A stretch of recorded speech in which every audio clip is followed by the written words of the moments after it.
G7 mi nga xamante ne daje nañu ak le premier ministre ba xaatim nañ fi protocole d'accord. waaw tigi ni nga ko waxee sax na Aïda démb am na protocole d'accord boo xam ne bu ñu xaatim la ca primature le premier ministre Ousmane Sonko moom moo ko jiiti woon fegg woon ci ak secrétaire général su ma juumalee gouvernement di Boubacar Camara ak nga xam moo di ministre Olivier Boucal ministre Moustapha Bamba Guirassy ak nga xam moo di Dianté moom tamit jiite. commission nationale de dialogue social. voilà commission nationale dialogue social bi nga xam ne moom moo am ñu waxtaan nag ci lu bare bari ci ay poñ ndax ci fàttali lu ëpp daanaka fukki fan mu ngi nii waa G7 ñu ngi entamé grève boo xam ne moo di gàntal lu jëm ci wàllu njàng meek njàngale mi mu nekkoon prox ndoll également ci ñoom syndicat yi aussi pour ñu profiter ci fête yi nga xam ne moom mujjoon am di amal li nga xam moo di waxtaan seen diggante ak ministère tutelle yi nga xam ñoo ne ci wàllu googu ba fi may àdduna ñuy teewlu liñ ci mën a téye mooy waxtaan la boo xamante ni duré na daanaka juróom fukki waxtu ak lu teg ci seen biir dem nañ sax ba si ne ki nga xamante ni moo di Olivier Boucal am na ci diir boo xam ne daanaka plus de 16 heures yoo xamante ni tenir na ko face à ces syndicats là pour di am ak ñoom waxtaan mais lu si nekk na loo xamante ni daanaka lu positif moo la doon ci fàttali G7 ñu ngi ko formé woon en mai 2019 lañ ko formé woon seen premier plan d'action ñu ngi ko mëne woon également aussi fin janvier 2020 te boo xoolee ñi ko composé mu ngi répondre au nom de 7 syndicats yoo xamante ni ñoo fa nekkee mu di syndicat autonome des enseignants du moyen secondaire du Sénégal SAEMS ñi nga xamante ñoo di cadre unitaire des enseignants du moyen secondaire CUSEMS syndicat des enseignants libres du Sénégal mu di SELS syndicat des enseignants libres du Sénégal authentique mu di SELS A ak ñi nga xam ñoo di Union démocratique des enseignants du Sénégal UDEN ba ci ñi nga xam ne ñoo di syndicat national des enseignants en langue arabe du Sénégal mu di SNELS FC ak syndicat des inspectrices et inspecteurs de l'éducation nationale SENS ñii ñoo composé en grande partie wala dans sa majorité ce que l'on appelle G7 mu di kuréel boo xam ne ay syndicats yi yëngatu ci wàllum njàng mi moom la yitteel mais lañ doon waxtaanee démb nag soxna Aïda moo di ak yoo xamante ni jàngalekat yi dañ ko amoon boobee léegi ça fait plusieurs années ñu jàpp ne nañ ko mettre en œuvre yeneen yi ciy jàpp également ñu ne nañ ko réformer maanaam nañ ko soppi yooyu nag moom moo indi woon ñàkk déggoo seen diggante ak état am lu ñuy sàkku état ne lii la mën ñii ne lii lañ bëgg mu indi woon benn bras de fer boo xamante ni bu taxawoon la mais démb am nañ conclusion boo xamante ni bu tegu la ndax buñ sukkandikoo ci yéenekaay gi di Le Soleil defaat parcours li nga xam ne moo di wàllum waxtaan googu noonu le premier ministre jot ko affirmer devant ces syndicalistes ñoom également aussi ñuy magnifier assistance bi nga xam ne am na ci ak Olivier Boucal métti gi métti mais lépp pour le bien de ces syndicats et de son ministère et du Sénégal également ñu ne mujj nañ am benn accord li ñu ci mën a retenir mooy ci protocole d'accord yi le gouvernement et les syndicats trouvé nañ accord ci l'essentiel des points concernant décisionnaires yi nga xamante ni mooy système éducatif bu Sénégal déggoon nañ également ci wàllum guichet unique bi nga xamante ni moom la ñu waxoon dinañ ko def ak l'application également ba ci réfléchir ci ce que l'on appelle décret 2026-65 ak 2026-66 décret boobu nag moo ñuy renvoyé ci ñi nga xam ne ay fonctionnaires lañ de l'État du Sénégal ak yi ñu jàpp ne am nañ ko ba ci li nga xam daanaka moo di indemnité yu tout yoo xamante ni yu leen état fas yéene jox la mais ci anam bi ñu leen koy joxee moo xaw a nekk problème te état du Sénégal signé na ko récemment pour ni leen dinañ dem ci application bi mooy bu 2026-66 bi bokk na ci également aussi ci li ñu trouvé comme par exemple mooy reversement des fonds national bu jëm ci wàllum retraite boobu également aussi am nañ ci li nga xam ne moom moo di déggoo ñu ne tamit dinañ prendre en charge lépp loo xamante ni moo jëm ci wàllum allongement de l'âge bi nga xam ne moo di la retraite bi nga xam ne ñu ngi ko appoon ci 65 ans maanaam juróom-benn fukki at ak juróom boobu tam waxtaanee nañ dina bokk ci li nga xam ne lu ñuy œuvre waat moom lay doon pour trouver ci solution mais état ak Sénégal également état du Sénégal ak syndicats yi am nañ accord également ci li nga xam moo di lu jëm ci wàllum question de lenteur administrative te dans ce sens là li ñu fas yéene œuvre mooy mettre en place la digitalisation de sorte que lu jëm ci wàllum li nga xam moo di processus pour maanaam acquis ci li nga xam moo di seen ay diplôme professionnel doon loo xamante ni dafay gaaw parce que nee nañ bu ñu deful digitalisation bi am na ñoo xam ne sont reconnus mais pour ñu mën a am diplôme bi ba ñu defal leen engagement au sein de leur service après dafay faral di nekk problème ndax lenteur administrative dafa amoon donc bu ñu ko digitaliser dafay doon loo xam ne su boobaa acquis bi dafay gaaw ba li ñu war a mën a am ci gain su boobaa ñu mën ko am boo leen ci également guichet unique bi boobu également aussi dinañ ko créer ne nañ mu doon loo xam ne lu taxaw la doon ci yeneen point également aussi moo di wàllum diplôme yi nga xam ne moom la ñuy délivrer bi ma doon wax sànq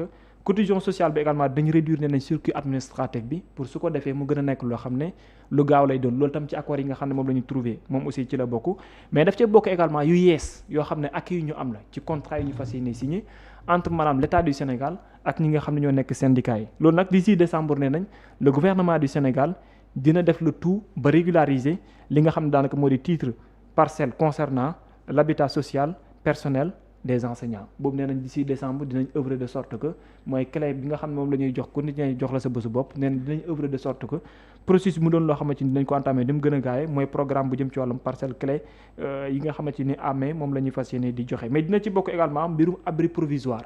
parce que le premier ministre les a promis que ni il y aura ce qu'on appelle benn réabsorption boo xamante ni bu ñuy amal moom lay doon de sorte que réorganisation dinañ ko indiwaat pour abri provisoire d'ici ñu yegg 2027 dina bari loo xamante ni ñu ciy jeexal moom lay doon à l'intérieur du pays fonds d'appui également dinañ instituer aussi benn charge boo xam ne gu ñuy teg mais dinañ engagé pour fay lépp loo xamante ni nii moom moo di intégralement la ñu duppee indemnité lu jëm ci wàllum intervenants yi extérieur ak centres régionaux yi en formation des personnels des enseignants yi nga xam ne c'était 2023 2024 ak 2024 2025 nee nañ loolu yëpp dinañ fexe le tout ba def li nga xam moo di mbir mi en fin wala juin 2026 dinañ ko matérialiser yokkaat nañ ci tamit ne processus bu jëm ci wàllum paiement indemnité examen scolaire bac ak BFM loolu également nee nañ dinañ ko fay loolu bokk ci li nga xam ne jug nañ ci digitalisation bi également maa ngi ko doon wax sànq loolu yéen ak comité ad hoc bi nga xam ne dinañ ko mettre en place avec le G7 pour d'ici mai 2026 également ñu corriger li nga xam moo di surimposition yi xam nga boobu booy xool bu baax moom tam poids bu lourd la woon ci demande yi nga xam ne les enseignants ñu ngi ko doon def auprès de l'état du Sénégal ba ci indemnité de logement des inspecteurs académiques tamit loolu ñu ne dinañ ko revisiter d'ici fin 2026 kon mu mel ni dans son ensemble hier il y a eu des accords et ce que l'on peut retenir dans l'ensemble de ces accords là mooy le premier ministre a garanti que ni lu ñu signé la te ñoom ñoo ci d'accord ak ñoom te pourquoi ñu d'accord ci ak ñoom c'est parce que dañu ko calculer xam ne lii la ñu mën moo tax ñu d'accord kon on peut dire que ne accord dina am pour de bon moo tax mooy leen faites de tout ba yéen aussi ngeen amal rattrapage ci nombre d'heures yi nga xamante ni def ngeen ko les enseignants également xamal nañ ko ne lu leen neex fu mu toll nii ci wàllum doxalin ak tegu su ko neexee na leen ko teg kon ñoom tam dinañ œuvrer de sorte que li nga xam ne sax retard gu am la aussi gars yi dinañ fexe trouver ci ab solution te loolu boo koy xool bu baax mooy équation bi nga xam ne moo ëmbagum lu jëm ci wàllum njàng mi mu di 150 heures yoo xam ne gars yi ñàkk nañ ko te nee nañ dinañ def le tout ba combler mbir moom kon mënees na jàpp ne école bi fu mu toll nii stable na accord am na grève jeex na soxna Aïda. Alors le premier ministre qui a sauvé disons l'année scolaire ginnaaw grève yi nga xamante ni tàmbali nañ ko dégg nañ Babacar nag jukki na point d'accord yi nga xamante ni si la ñu déggoo li gën a am solo mooy nee na lii ñu waxtaanee premier ministre nee na dinañ ko jëfee. waaw xam nga li si am solo d'abord sur la forme démb waxtaan bi suivre naa ko. waxtaan bu neex la woon. ndaxte waxtaanu ay syndicalistes la woon. xam nga le premier ministre syndicaliste la woon ñu bëri dañuy fàtte la. ba ci Dianté. waaw voilà Maodo Lamine Dianté moom moo jiitoon le grand cadre des enseignants. kon moom ay mbokkam la doon waxtaanal démb. enseignants yi tamit ñoom yàgg nañ si kon. waxtaan bi li tax muy neex mooy. dañuy déggante daal. xam nga lu gars yi wax balaa ñu koy àggal Maodo Lamine Dianté mën na leen ko àggale. donc le premier ministre xam na. les méthodes démb sax mu ngi ci tooñ benn syndicat ki ka ne woon yow yaay porté wu garant du protocole d'accord ak yooyu mu ne ko gis nga méthode yi ngeen def xam naa ko ma syndicaliste laa comme yéen donc loolu je pense c'est important le ministre Moustapha Guirassy aussi defe naa li force am ci ministère bi mooy ouverture bi mu am di mën di waxtaan ak ñëpp ba pare il est très bien entouré xam naa ñàkkul ne sax Dambo jox na ko ay clés mais aussi son directeur de la communication mi Daouda Gueye moom tamit mu am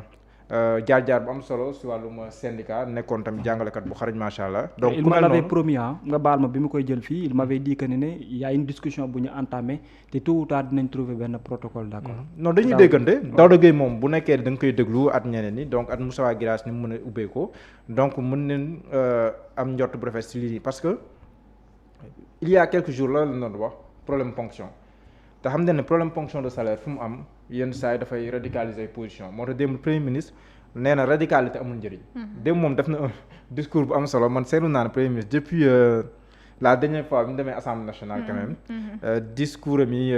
voilà léegi gën na koo njar si lu bëree bëri démb j'ai eu l'impression d'écouter un père de famille benn sens sax père de famille bee doon wax parce que mi ngi naan ñun suñuy njaboot école publique la leen yóbbu. donc nit di yóbbu doom école publique wala njabootam école publique ba noppi ba pare di yàq école boobu noonu donc hier. kàddu yu am solo la yëkkati waxtaan ak nit ñi ci waxtaanu xel wax leen ne que ñoom li ñuy kaas c'est légitime état lépp lu mu war nañ ko mën a defal waaye tamit ñoom ñu bàyyi waale xel tamit état bi fi nekk dafa am non seulement situation économique bi fi nekk waaye ay soxla yu bari la bëgg a faj ku ci nekk sa soxla nga xam. léegi état nag moo war a xool soxla yëpp pour mën koo fajandoo donc xam nga ñoon duñu boo ko gis ki nga xam ne ni soxlaam rek la xam ak kii nga xam ne ni day xool sa soxla xool soxla kee ba pare di xoolaal la sa biir poche am ndax mën na koo kii donc mais li am solo mooy compréhension bi nga xam ne ni moom moo si war a am ba pare si son message d'apaisement aussi dafa am solo parce que ay nit am na nooy waxee ak ñoom rek wàññi nga 70% seen dangar waaye ay syndicalistes boo jàkkaarloo ak ñoom di indi benn radicalité bi ñoom tam dañuy radicaliser wu après ñan ñoo siy gaañu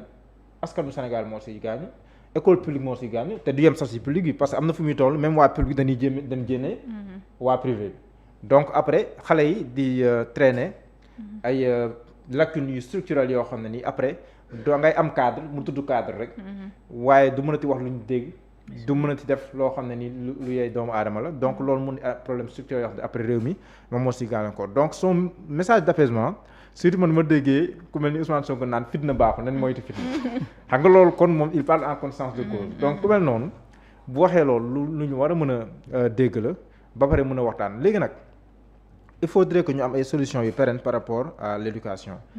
parce que dafay mel ni chaque fois dafay mel ni l'histoire semble bégayer ni muy demee dañuy grève ba kii après mu të après bu paree ñu dem primature bu ñu amee solution à la primature baax na bu ñu amul solution ñu dem ci président après ñëwaat donc noonu la yàgg demee ñëpp d'accord nañ ne les revendications sont légitimes enseignants yi ñi yëngu ci wàllum santé ñi yëngu seen secteur mérité nañ wax dëgg yàlla lépp mais ñun ñëpp nag nangu nañ ne tamit yéene bi li muy réeree tamit état bi nekkul lépp la mën def donc il faudrait que de part et d'autre aussi ñu wut ay concessions yoo xam ne da nga koy def ba trouver ay solutions yu structurelles yoo xam ne dina tax sax ñu mën a stabiliser at mi dañuy wax waxi sauver année scolaire ak yooyu mais dañoo war a dépasser fu ñuy sauver ay années parce que minute boo ñàkk rek changer tuuti jour boo def débrayage minute boo ñàkk rek du minute boo xam ne mën nga ko rattraper même li ñu tuddee ay cours de rattrapage ak yooyu mënoo rattraper yi nga ñàkk donc mieux vaut ñu am parce que am na benn pacte de stabilité bu ñu signé woon loolu li ñu waroon may mooy ñu dawal ab diir nga xam ne duñu grève mais bii gis ne ne waxtaan yi sax def na ko ci période fête yi loolu c'est extrêmement important ñuy profiter des moments de vacances ak yooyu di ci waxtaan moo gën ñuy gàllankoor ndaw ñi parce que école publique dafa bokk ci kenn yitte République du Sénégal ni ñu koy tuddee sax l'école de la République ne woon nañ sax ba léegi école publique lii doon am comme foyer des jeunes tuddee ko ay gouvernement scolaire ak yooyu kon foofu la ñuy tàggatee école bi de manière tout court fa la ñuy tàggatee sénégalais bu ëllëg donc loolu du lu nit mën a sàggane lu ñu war a mën a taxaw la mais il faudrait que tous les acteurs mën a am pleine conscience de cela ñu mën a def ay concessions waaye ku si nekk aussi ñu ànd boo xam ne du doon ànd naxante comme ni ko premier ministre waxee ku nekk wax li nga mën ñu dem sur la base de cela les protocoles aussi ñu signé ko parce que en 2014 bi ñu signé les protocoles d'accord on avait parlé de d'accord réalistes et réalisables mais on sait ce qui s'est tant suivi mais nous espérons que lii wax dëgg yàlla dina tax ñu stabiliser le reste de l'année parce que fu mu toll nous sommes au mois d'avril mai juin juillet yaa ngi dem see examen donc il faudrait que ñu sóoraale examen yoo xam mooy ñëw ba pare tamit ñu war a fay si wàllum examen yi jàngalekat yi ñu teel see jóg aussi seen xel mën a dal ñu mën a corriger convenablement loolu tam je pense que c'est extrêmement important l'anticipation dafay am solo lool si lu mel nii pour éviter les problèmes oui am na si solo Babacar kon dafa mel ni solutionné nañ nag benn problème bon pour l'instant waaw mooy li ñu bëree bëri doon dëkk loo xam ne lu ñuy ñaan la mooy benn issue heureuse boo xamante ni mën na ko indi par rapport ak syndicat ndax secteur bi ci jëmboom pour man dañuy wax mais secteur bu sensible la ndax loo mën a wax également ëllëgu réew wàllum njàng ak njàngale dafa bokk ci lu koy yor te parfois aussi li gën a am solo entre syndicat ak état du Sénégal balaa dara di xew mooy diggante ñoom ñaar na reconnaissance taxaw ba noppi ñu doo ko jàll ci leneen mooy ñii amal ci ñii reconnaissance compte tenu des efforts des sacrifices yi ñuy mëne dans l'école